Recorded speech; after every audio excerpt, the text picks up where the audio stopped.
ডাক দেয়, এইরকম ডাক হয় সেই সময়।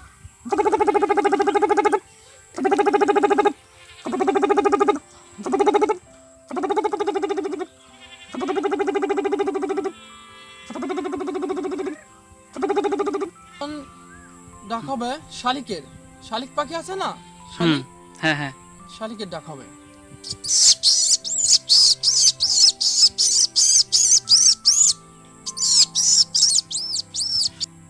হ্যাঁ, এখন এই যে আমাদের ইয়া আছে না, ভদ্রপানি পুষা বিড়াল, হ্যাঁ হ্যাঁ, সেই পরিষ্কার পরিচ্ছন্নতা পানির ডাক হবে।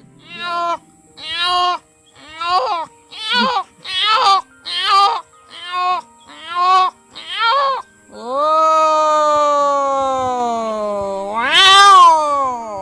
যখন দুই আর একটা বিড়ালের দেখা হয়, ওই সময় বলে যে কেমন আছিস, বলে যে ভালো আছি। ও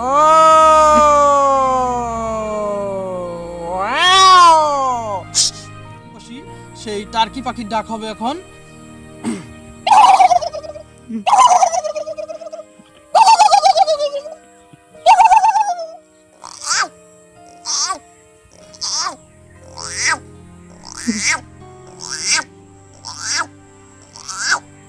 যখন ব্যাঙটিকে অর্ধেক ভিতরে চলে যায় পেটের ভিতরে, সেই সময় এইরকম ডাক দেয়।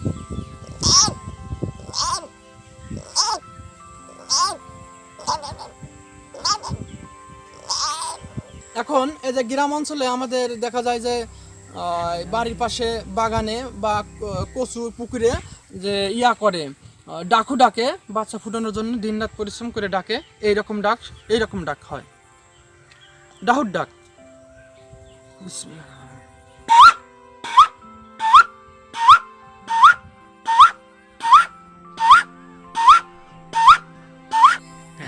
হ্যাঁ, এই যে গ্রাম অঞ্চলে যখন একটি কুকুর বাড়ি বাড়ি ঘরে খাবার খাওয়ার জন্য, ওই সময় অনেক লোক দেখা যায় লাঠি মারে, ওই সময় এইরকম আত্মচিৎকার করে, ছোট বাচ্চাকে যখন মারা হয়।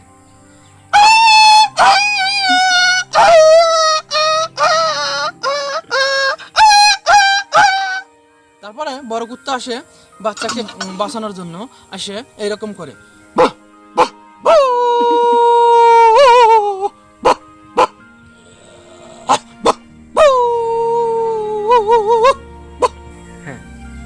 আমরা যারা গ্রাম অঞ্চলে যে সময় পশু পাখি পালি, যেমন আমরা গরিব দুঃখীরা যারা পেলে থাকে, পুষে থাকে, ইয়া আপনার হলো ছাগলটা যে সময় প্রসব করে বা বাচ্চা বিয়ায়, সেই সময় এইরকম শব্দ করে।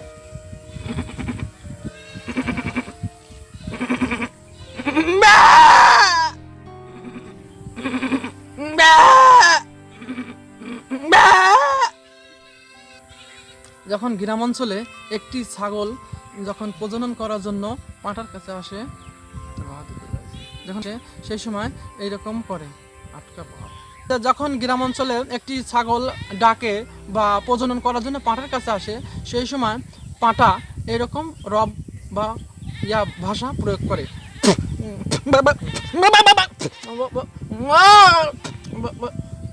যখন আমাদের গ্রাম অঞ্চলে আর্সেনিক মুক্ত টিউবওয়েল বা পাইপ গাড়া হয়, সেই সময় পাইপ থেকে এইরকম শব্দ হয়। আপনারা সবাই শুনুন মনোযোগ সহকারে।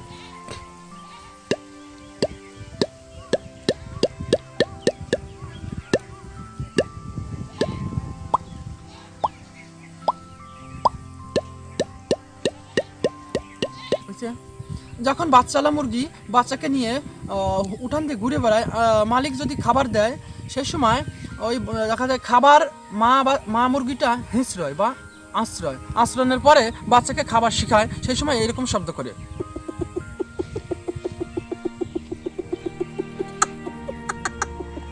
মানে যায় বাচ্চাকে খাবার শেখানোর জন্য এইরকম ভঙ্গি করে। হ্যাঁ,